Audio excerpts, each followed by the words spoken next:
I've met hundreds of travelers since then, but none of them ever felt like him, and I think that's what still gets me. He walked out of my life like he'd only borrowed it for a night, but he's the one who never really left. It started on one of those slow, sunburned mornings. The kind where heat rises off the pavement in soft waves, and everything moves just a little too lazily. I was leaning against the side of the Jeep outside the safari lodge, pretending to be more patient than I felt, sipping lukewarm coffee from a dented tin mug. Most of the group had arrived already. Couples in matching khaki, loud tourists snapping selfies before the journey even began. But my eyes kept flicking toward the entrance, waiting for the last name on my list. And then he stepped out of the building, dragging an elegant suitcase behind him, moving like he wasn't quite sure he belonged here. I stood a little straighter without meaning to. There was something about him, not just his age, which clearly set him apart from everyone else, but the way he carried himself. Upright, composed, like someone who'd spent years being everything for everyone else, and had only just now realized he didn't have to be. He looked around, scanning the small crowd with uncertain eyes. Then he spotted me. I raised a hand, smiled. He hesitated, just for a second, like he was thinking about turning back. But he didn't. He came all the way, stopping just a few feet from me, close enough that I could smell the subtle cologne rising off his skin in the heat. "You must be the guide," he said. His voice was low and careful, but there was something beneath it, something tired, something locked away. I nodded. "That's me. Let me help with your bag." He clutched the handle like he wasn't ready to give it up, then slowly let go, his hand brushing mine for a second too long. I told myself not to notice, but I did. The others were already packed in, and as I loaded his luggage, he slipped into the seat behind me. Alone in the last row, which suddenly felt like the most important seat in the vehicle. When I glanced at him in the rearview mirror, his gaze was fixed out the window, but his reflection gave him away. His eyes weren't watching the land. They were trying to forget something. We drove in silence for a while, the engine humming over the dirt roads, the landscape stretching out like a forgotten dream. Every now and then, I'd point out a landmark, share a fact about the terrain, or toss out a joke that got a few polite laughs from the group, but not from him. Not yet. He didn't seem closed off, just like he was somewhere else, somewhere he couldn't leave no matter how far we drove. It wasn't until lunch that he spoke to me again. I was crouched near the fire pit, checking the skewers, handing out plates. He approached quietly, almost too quietly. I nearly didn't notice him until he was standing right beside me. "This place is beautiful," he said. I looked up. He wasn't talking about the landscape. "It is," I replied, meeting his eyes. "But it's different for everyone. Depends on what you're running from." He blinked. For a second I thought maybe I'd gone too far, but then he tilted his head slightly and a faint smile tugged at the corners of his mouth. "I'm not running," he said. "I just needed space. Space to think, to remember who I was." The honesty caught me off guard. People come out here all the time with polished stories, curated reasons for why they travel. He didn't bother with any of that. He looked like someone who hadn't said that truth out loud before, and wasn't sure how it would sound once it landed. "You picked the right place," I told him. "Out here, nothing hides, not even the things we try to bury." He didn't reply, but he didn't walk away either. He sat on a nearby rock, his eyes following the drifting smoke from the fire. I went back to the food, but every time I looked over, he was still there, resolute, steady, and far too present in my thoughts.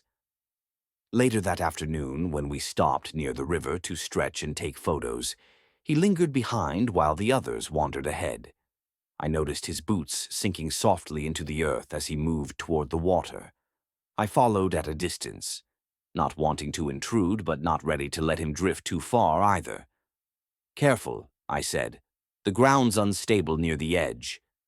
He turned slightly, the breeze ruffling his silver hair. He looked at me like he wanted to say something, but wasn't sure how. "I didn't think I'd feel anything again," he said softly. "Not for a place. Not for a moment." I stepped a little closer. "But you do now."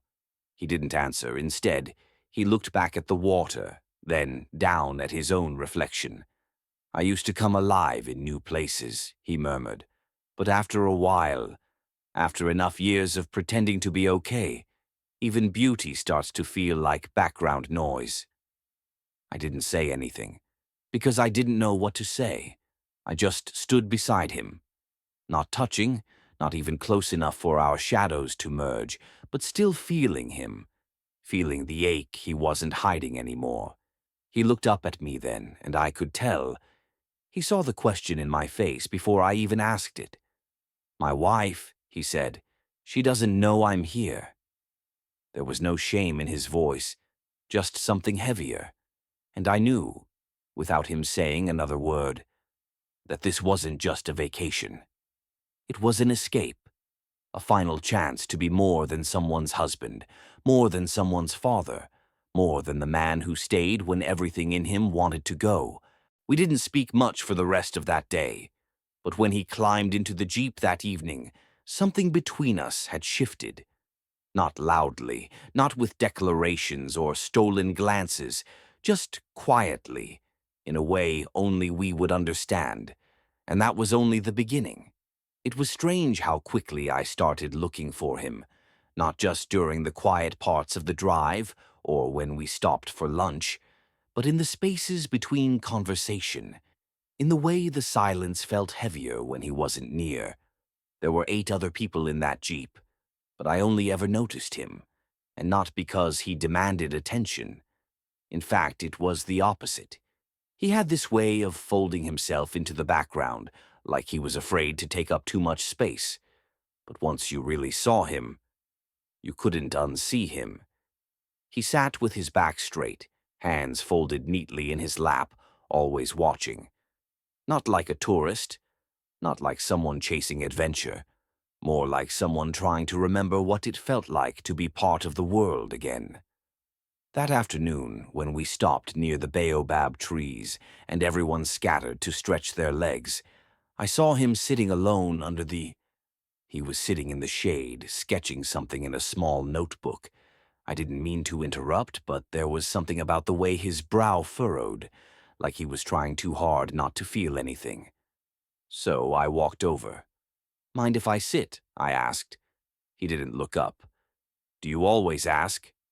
"Only when I care about the answer." That made him glance at me. His eyes were calm but searching. He didn't say yes, but he didn't move either. So I sat beside him on the dusty rock, close but not touching. "What are you drawing?" He closed the notebook before I could see. "Nothing worth showing." I leaned back, arms braced behind me, letting the heat soak through my shirt. "Maybe not to you, but sometimes the things we hide say the most." That made him pause. He turned his head toward me, slowly, like he wasn't sure he wanted to go wherever this conversation was heading. And honestly, I wasn't sure either. All I knew was that being near him had started to feel less like coincidence, and more like something inevitable. "You talk like someone older than you look," he said finally. I smiled. "And you talk like someone younger than you feel." He laughed. Not loudly, just enough for it to count. It lingered between us, and I realized how badly I wanted to hear it again. The sound was soft, but it scraped something loose inside me. Maybe because it felt rare, like it hadn't been used in a while. "I used to laugh a lot," he said quietly, almost to himself, "before everything got so heavy." I didn't ask what everything meant. I didn't need to. He kept his eyes forward, his knees tucked neatly to the side, the breeze catching the edge of his shirt. He looked like someone who had once been in love with the world. only to find out it didn't always love you back. I used to think growing old would come with peace, he said, but all it gave me was more time to think about the things I didn't do. I didn't respond right away. He wasn't talking to get advice. He was talking to be heard. You still have time, I said eventually, though even I could hear how hollow it sounded. In the silence that followed, he looked down at his hands. That time passed the moment I said, I do. I didn't know how to respond, so I didn't, and maybe that said more than if I had tried. He glanced at me sharply, then looked away. His fingers played with the edge of the notebook, fidgeting with the corner like he didn't know what else to hold on to. I wanted to still his fingers with mine, to remind him he wasn't alone in this ache, but wanting him wasn't the same as reaching for him. Not yet. That's dangerous talk, he said, his voice barely above a whisper. Is it? Yes, he said, because I'm listening. That sat between us like a stone dropped into water. No splash, just a slow sinking feeling that something had changed, even if we didn't admit it. His fingers went still. His breathing softened. He turned his head slowly, his face lit in flickers from the dying fire, and whispered, "This isn't safe." "No," I said, my voice rougher than I meant it to be, but safe never felt like this. And then, just for a second, our hands touched. Not by accident, not hidden, and neither of us pulled away. The next morning started quieter than the last. The others chatted over breakfast, utensils clinking, laughter louder than it needed to be. But I barely heard any of it. I was watching him. Not obviously, just enough to catch the way he stirred his tea without ever tasting it, or how his eyes stayed locked on the horizon, even when someone tried to pull him into conversation. Something about him was different now. He sat closer to the fire, closer to me, not in an obvious way, but just enough to notice, just enough to feel it. When I helped him into the Jeep that morning, he didn't say anything, but his hand lingered on mine. He stepped up slowly this time, and when he settled into his seat, it wasn't in the back. It was closer. Just behind me, his breath moved with mine. The road ahead stretched long and flat, but the tension inside the Jeep felt like it could snap with the slightest bump. We drove for hours. The sun beat down, the landscape changed colors so gradually, it felt like watching time itself fade. The heat shimmered across the distance, blurring the line between land and sky, but I could feel him. Every time he leaned slightly toward the window, every time he shifted in his seat, I felt it. The air between us was no longer just air. It was loaded. Around midday, I brought the group to a small scenic overlook, mostly for photos and a stretch break. But truthfully, I just needed to breathe. As the others scattered, he stayed behind. Then, almost like something unseen had pulled him, he followed me to the far edge of the hill, where the land dipped into a long stretch of green and sky. No one else was near, just the two of us. The wind tugged gently at the edges of his shirt. The sunlight caught in his silver hair, setting it aglow like strands of fire. "I used to think places like this were just postcards," he said softly. "Pretty from afar, but not real." "And now?" I asked, barely trusting my voice. "Now I don't want to leave." I didn't answer. I didn't need to. Because the way he looked at me then, it wasn't about the view anymore. It was about everything we hadn't said, and everything we couldn't take back, even if we tried. He looked down, pressing his lips together like he was holding something in. "I keep telling myself I'm just tired, that this is just some momentary thing." I took a step closer. Not enough to touch, just close enough that my presence wrapped around him, like the heat. "Do you believe that?" I asked. He shook his head slowly, still not looking at me. No. But I wish I did. I reached out then, just barely, and let my hand rest on his shoulder. He closed his eyes, and when he opened them, he looked at me, like I was holding open a door he wasn't sure he had the strength to walk through. You make it hard to remember why I'm supposed to be careful, he whispered. I didn't move. I didn't even breathe. You're not alone in that, I said. His lips parted, like he wanted to say something, but he hesitated. I leaned in, not enough to close the distance, just enough to ask, without asking. And for a heartbeat, it felt like he might meet me there.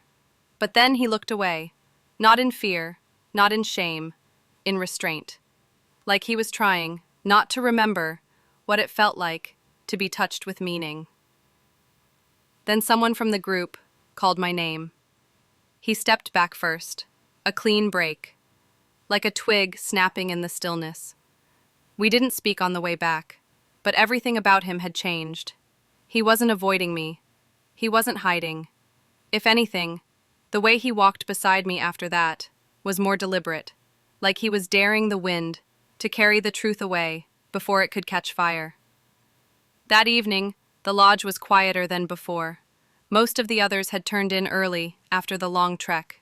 I stayed near the fire, pretending to read the map, but really, I was just waiting, listening, hoping he'd come out of his tent when the stars were already sharp in the sky when he appeared, a simple jacket draped over his shoulders, his steps slower than usual. I stood, without knowing why. Maybe because something in me was already rising to meet him. I thought you might come, I said. He didn't answer, just looked at me, unreadable. I walked to the nearby table and lifted the cloth. 2 glasses, a bottle of wine. I hadn't planned it, but maybe I had. He didn't hesitate this time. When I handed him the glass, his fingers didn't just brush mine, they stayed. And when I sat beside him, close but not crowded, he turned toward me, just slightly, like that space between us no longer needed to be guarded. This still isn't safe, he said, his voice lower now, rougher. I know, I said, but I didn't come out here to be safe. I looked at him, really looked. His eyes were softer now, but darker too, heavy with everything he wasn't saying. His lips were parted just enough to make my hands ache. Then why did you come? I asked. He swirled the wine in his glass, watching it turn like time itself. To remember, he said. To remember what it felt like. To want something, without apologizing for it. The fire cracked beside us, throwing shadows across his face. And when he looked at me, really met my eyes, the guardedness was gone. What I saw then was bare, fierce, tired of pretending. His foot brushed mine beneath the table. A simple thing. Barely a whisper, but I felt it everywhere. We didn't kiss that night. We didn't even touch again. But when he stood to leave, he paused at my side, leaned in close enough to graze my shoulder, and whispered, "I'm scared of what happens if I stop pretending." And I whispered back, "I'm scared of what happens if you don't." That night the fire burned lower than usual, casting only a faint glow across the canvas of shadows around us. Most of the others had gone to bed. Their laughter had faded, their footsteps swallowed by the soft earth between the tents, until it was just him and me again. But this time, we didn't fill the space with talk. We didn't have to. Everything worth saying was already humming in the silence between our glances. He sat across from me, one leg crossed over the other, his jacket slipping slightly as the breeze tugged at its edges. I watched his fingers toy with the lip of his wineglass, slow and absent, like his thoughts were somewhere else entirely. Or maybe, right here, just trapped behind the same fear I felt pulsing in my chest. I stood to stretch, pretending not to notice how his eyes followed the movement of my arms, the curve of my back as I rolled my shoulders.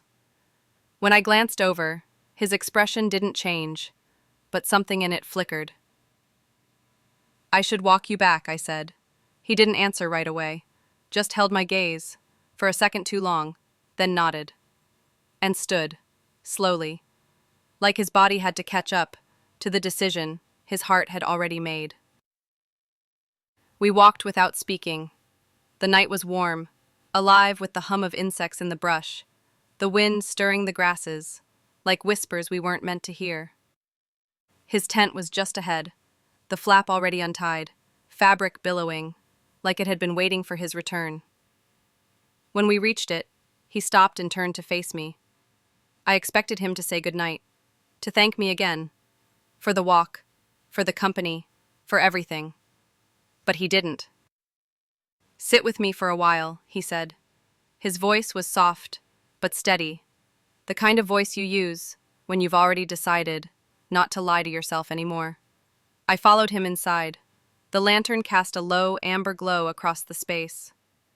It was simple, just a bed, a chair, a table with a pitcher of water. But in that moment, it felt like a different world. He closed the flap behind us. Not rush. It wasn't hesitation I saw, it was surrender. "I haven't done this in a long time," he whispered. "Not like this." I didn't ask what he meant. I already knew. This wasn't about lust. It wasn't about breaking vows or forgetting promises. It was about the parts of ourselves we leave untouched. For so long, we forget they still ache. I reached up and touched his cheek. He closed his eyes, and when he opened them again, they were glassy, uncertain. "You don't have to be afraid," I said.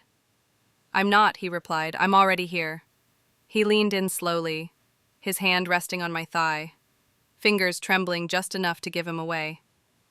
Our lips met, not in a crash, not in desperation, but in a trembling pause before the fall. His kiss was soft, careful at first, then deeper, more certain. His fingers moved up my chest, not demanding, but searching. I placed my hand over his, and for a moment, we just breathed, close, connected, like the air had finally given us permission to feel. His jacket slipped off one shoulder. My thumb traced the skin it revealed, and he shivered, not from cold, but from being touched, like it mattered again. Like he wasn't just skin and years and memories. He guided my hand beneath the fabric, slowly, and whispered, "Don't stop." The next moments unfolded like a confession, not frantic, not loud, just two bodies, remembering how to ask and answer without words. His breath caught near my ear as he leaned into me, and the rhythm between us shifted from hesitant to hungry. The tent held its breath with us. My lips found the curve of his neck. His hands slid gently down my spine. The world outside disappeared. There was only the rise and fall of breath, the sound of clothes slipping away, and the press of his hand against my chest, as if to say, "Yes, here." Time blurred. We moved slowly, like unwrapping something fragile we weren't sure we deserved to hold. My hands mapped the terrain of his skin, places left untouched for too long. He responded in soft, shuddering gasps, the kind you only release when you forget the world is still spinning. There were no declarations, no promises, only heat, only closeness, only need. Later, when we lay side by side, tangled in the mess we'd made of the sheets, he stared up at the ceiling, like it held all the answers he was too afraid to ask. I didn't speak. Neither did he. But I reached for his hand, and he let me hold it. Just for a moment. Then he gently pulled away, like the weight of what we'd done had just settled over him. "I don't know who I am right now," he said. "You don't have to know," I replied. "You're allowed to just feel." He nodded. The morning after didn't feel like morning. It felt like something else entirely, like waking up in the middle of a thought that wasn't ready to end. The tent was still dim when I opened my eyes, the fabric fluttering softly with the breeze. The sheets beside me were tangled, the warmth still clinging, faintly, to where he had been. But he wasn't there. I sat up slowly, half expecting to hear the sound of water being poured, or his soft voice saying something careful. But there was nothing. Just the slow beat of my own heart and the distant chatter of early risers outside. He hadn't left a note, no message. Nothing to say what last night had meant, or if it had meant anything at all. By the time I stepped out into the morning light, he was already with the others, calm, composed. He smiled when someone handed him a coffee, laughed at a joke from one of the guests, and when his eyes briefly found mine across the courtyard, there was no shift, no flinch, just a quiet, tired kind of recognition, like we were both silently agreeing not to speak of it again. The ride back toward the city was long, full of noise. Zippers closing over worn luggage, people trading stories about the animals they'd seen, promising to exchange photos later. But all I heard was his silence. All I felt was his presence behind me in the Jeep, close enough to remember, far enough to already feel like a memory. He didn't speak to me the whole drive, not in words anyway. But there were moments, when his hand brushed the side of the seat near mine, when he adjusted his sunglasses, but didn't look away fast enough. Moments that told me last night hadn't vanished. It was still there, between us, and maybe it always would be. When we reached the lodge where the journey had started, I helped unload the bags, same as always. The others thanked me, shook my hand, laughed, like the week had been nothing more than a highlight reel. He stood a little apart, his luggage at his side, his hands resting lightly on the strap. I walked toward him, slower than I needed to, suddenly unsure what I was supposed to say, now that it was over. He saw me coming, but didn't smile. His face was unreadable, maybe protective, maybe already closing the door. "Thank you," he said. His voice was steady, but his fingers were trembling. I nodded. "I hope it was what you came for." He looked at me, just for a second, and then, in a voice low enough too, that no one else could hear, he said, "I don't know what I came for, but I know what I found, and that was it." No hug, no promise, no goodbye. Just a look, the kind that stays lodged in your chest long after someone walks away. That night, I sat in the empty Jeep for too long after the last light in the but mostly, I thought about how easily we became strangers again, like nothing had happened, like I hadn't memorized the sound of his breath when he came undone in my arms. A few days passed. I took another group out. Tourists came and went, asking the same questions, snapping the same photos. I smiled like always, told the same stories. But every time I looked in the rearview mirror, I expected to see him. And every time I didn't, something inside me tightened. Then one night, scrolling through my phone out of habit, I found it. A blog post. One of those quiet travel entries that get buried beneath influencer photos and top 10 lists. No name, just a title. The place that broke me open. I don't know what made me click on it. Maybe the words, maybe the way they felt like something waiting to be recognized. The story was simple. A man who traveled across the world to forget something he couldn't admit, who sat by a fire and let himself want, who met a young man with dark eyes and gentle hands, who reminded him he still had blood in his veins. He never said my name, never mentioned the country, never described the night. But I knew it was him.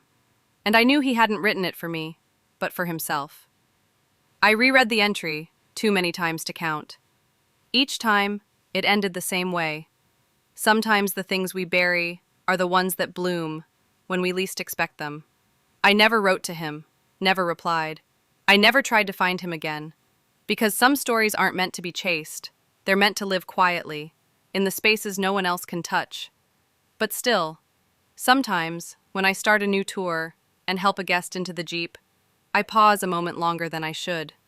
I glance at their hands, their eyes, the way they carry their silence. And I wonder, if I ever saw him again, would he look away? Or would he still remember the firelight? Would he remember the boy who touched him, like he was something sacred, not forgotten? I never heard from him again, but every time I close my eyes, I can still feel his fingertips on my chest, pressing gently, asking a question he never dared to voice. And I still don't know the answer, maybe I never will. But that doesn't stop me from looking for him, because sometimes the people who leave are the ones we carry forever. I never heard from him again, but sometimes, when I glance in the mirror,